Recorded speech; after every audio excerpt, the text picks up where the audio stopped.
Hi, all. My name is Greg, and I make videos about the stock market and options trading. Today, I'm going to be doing a review of the podcast that ARK put out the other day. And today, specifically, we're going to have Simon from ARKG speaking. And of course, I'm going to give my commentary along the way. So with that, I will turn this commentary over to Simon to talk about something very important that he has surfaced in the genomic, or thanks to the genomic revolution. Simon? Thanks a lot, Kathy. So I'd like to take a few minutes to talk about liquid biopsies, which are blood-based tests using next-generation sequencing. We think that liquid biopsies are enabling multi-cancer earlier detection tests that could prevent more cancer deaths than any medical intervention in history. We have spent roughly the last 6 to 8 months trying to understand and model every facet of this space, from healthcare economics to patient impact to price declines and elasticity of demand. And the last week, we actually published the first blog, which I'm going to introduce here. This is the beginning of what is ultimately going to become a longer, more comprehensive white paper, all about single cancer versus multi-cancer screening and all the different tools that we're utilizing to make sure that we never catch cancer after it's already become metastasized to other parts of the body. And so I think starting with the problem actually makes a lot of sense here. And where I'd like to start is actually looking at this chart and trying to understand that distant or metastatic cancers, these all began as local, smaller, and treatable disease. And over time, they become regional and they spread throughout the body, eventually getting to a point where they become metastatic or lethal. And so conceptually, the idea is that by detecting these tumors when they're smaller, they will be more treatable and allow patients to flourish much longer than they would be able to otherwise. So if we look at this chart, what we'll actually see here is that only about 17% of new cancer cases are diagnosed as metastatic when a patient presents to the hospital. Whereas around a quarter of those are going to be regional, where the cancer has spread just to surrounding lymph nodes or tissues. And the majority, about 60% of cases, are actually going to be earlier stage, localized cancers, the more treatable ones. But the interesting phenomenon is that if we look at over a 5-year time frame, the majority of cancer deaths, about 55% of them, are actually going to come from that pool of patients that was diagnosed with distant cancer when they were given their diagnosis by their oncologist. And so what we can see here is that by eliminating this category or trying to heavily reduce the incidence of distant disease, we can be more successful at lowering cancer deaths overall. And so this is going to be an ongoing project where we're going to be taking on input from the community and assembling it as we continue to move on and publish. And in the spirit of that, what we'd also like to do is turn our model over to allow people to change the inputs. With some of the new data releases that we expect to happen in 2021 from various companies, we're going to have a flood of new data. And it's going to be important for us to input that and see how this could be used as a way to have discussions with payers or with policymakers or diagnostic companies as well. And one of the things that I'd like to end on here before moving the call over to Yassine is to mention that liquid biopsies, the ability for us to detect the faintest signs of early cancer in the bloodstream, using a non-invasive blood draw. This is a type of technology that even 5 years ago in 2015, per patient, as we've modeled, would be about $30,000 per test. And because of the combination of various innovative technology platforms, and I'll mention a few, things like deep learning, which have allowed us to discover the fact that we could use targeted methylation, or looking at changes that are not to the sequence of the genome, but to modifications that live outside of DNA, as well as the cost decline from the core sequencing technologies. And finally, synthetic biology, our ability to print DNA and use that as a means to pull those molecules out of solution in blood and be able to find them confidently.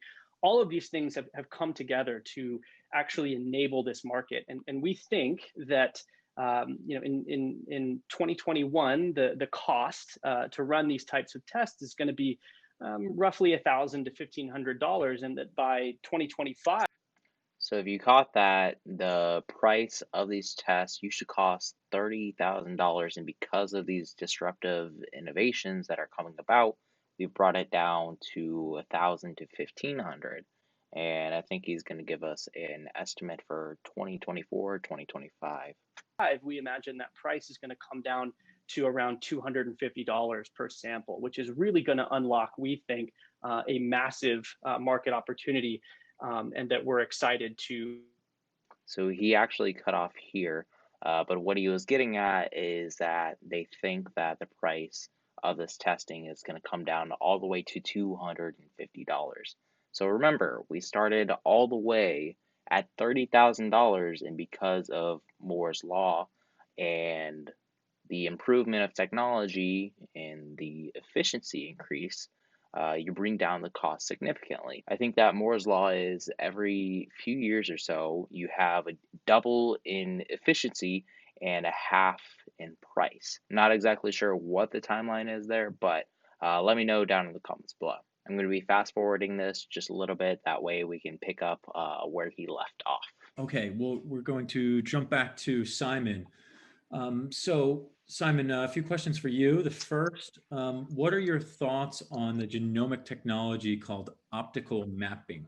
So optical mapping is the technology that BNGO has right now with their Sapphire. So right now you have BNGO and you have PACB competing in this space.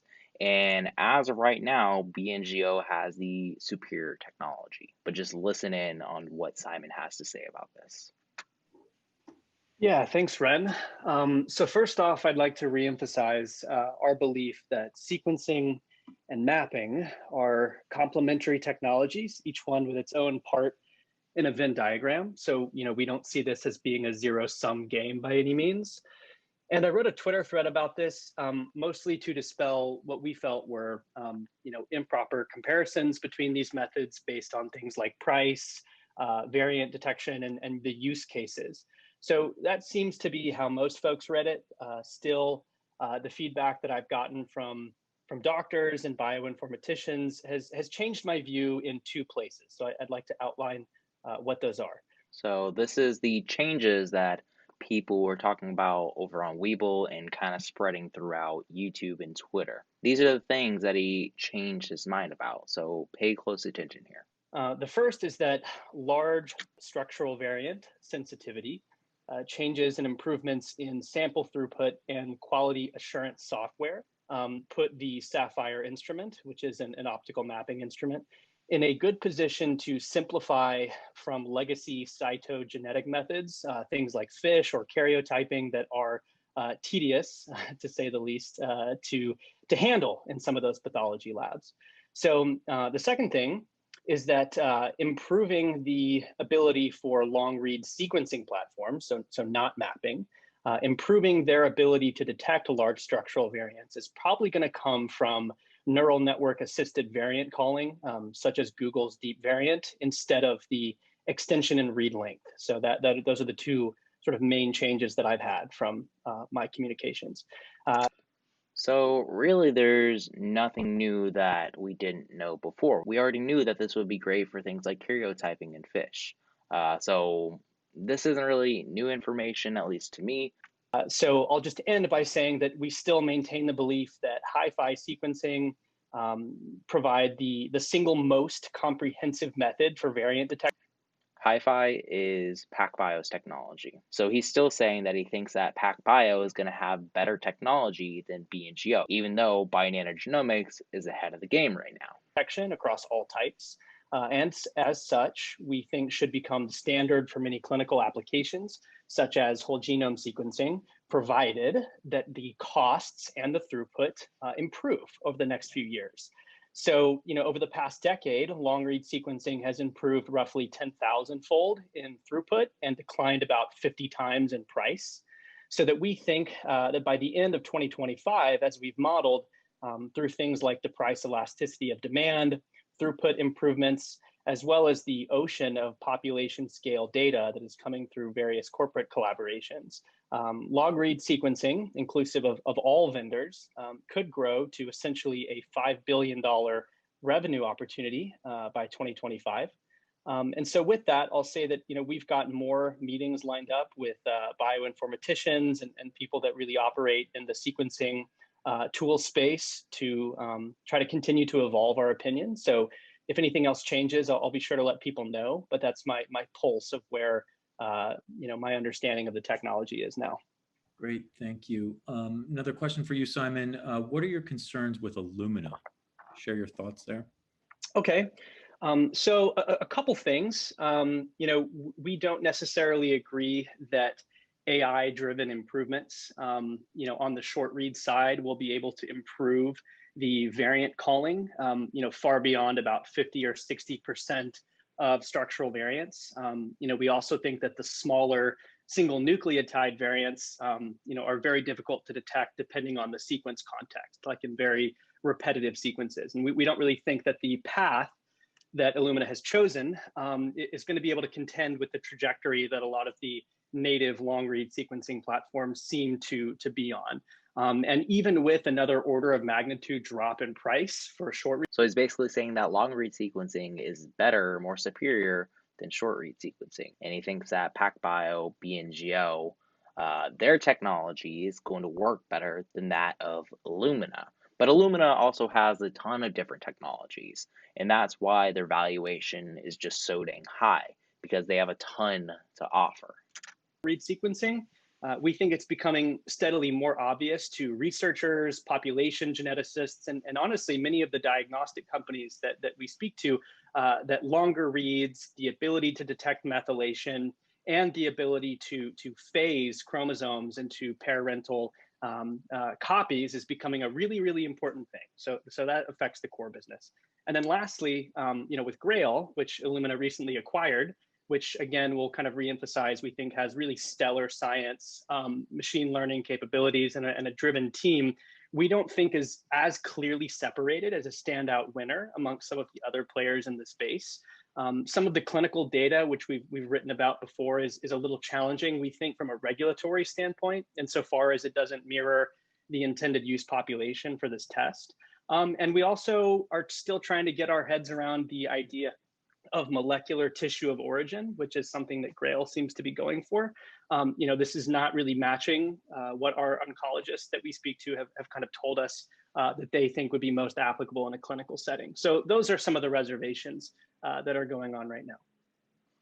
Great, thank you, Simon. Okay, we are going to shift over to... So basically what I found from this is that he really didn't have anything new to say. Of course, he did learn more about karyotyping in fish and how Sapphire can excel in that space. But other than that, it really doesn't seem like he's all gung-ho on buying BNGO. And the possibility of buying into Bionano Genomics stock seems pretty low, at least in my opinion. Let me know what you think down in the comments below. What are your thoughts about this? So that is the end of today's part on this podcast. Tomorrow I'm going to be reviewing their take on Bitcoin versus Ethereum, and that one is extremely interesting in my opinion, and I hope you guys enjoy that. So that's all I've got for you today. Thanks for tuning in all the way to the end. Thank you to all my patrons for your support, and as always, remember to stay positive, stay green. I'll catch you in the next one. Bye, guys.